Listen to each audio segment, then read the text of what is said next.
الحمد للہ رب العالمین والعاقبۃ للمتقین والصلاۃ والسلام علی سید الانبیاء والمرسلین جزا اللہ عنا سیدنا و مولانا محمد صلی اللہ تعالی علیہ وآلہ وسلم والصلاۃ والسلام علیک یا سیدی یا رسول اللہ یا الہ العالمین۔ یا جو یاسین کی تلاوت کی تیری بلند و بارگاہ میں پیش کرتا ہوں، قبول و منظور فرما۔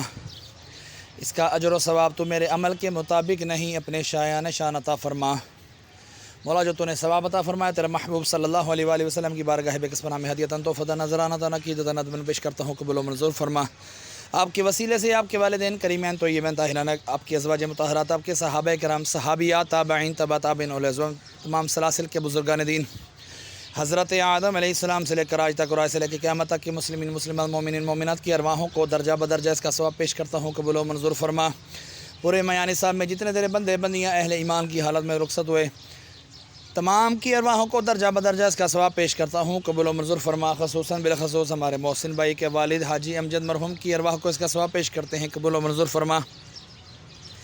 یاسین کی برکت سے مولا ان کے گناہوں کو معاف فرما، ان کے درجات بلند فرما، قبر کی تاریکی دور فرما، قبر کے عذاب کو دور فرما، ان کی قبر میں جنت کی کھڑکی کھول دے مولا۔ جن کے لیے کوئی دعا کرنے والا نہیں، ان کو بھی اس کا ثواب پیش کرتے ہیں، قبول و منظور فرما۔ خصوصاً بالخصوص میں اپنے والدین مرحوم کی ارواحوں کو اس کا ثواب پیش کرتا ہوں، قبول و منظور فرما۔ ان کے درجات بلند فرما، قبر کی تاریکی دور فرما، ان کی بھی قبر کو جنت کے باغوں میں سے باغ بنا۔ وصلی اللہ تعالی علی خیر خلقہ محمد وعلی آلہ وصحبہ اجمعین۔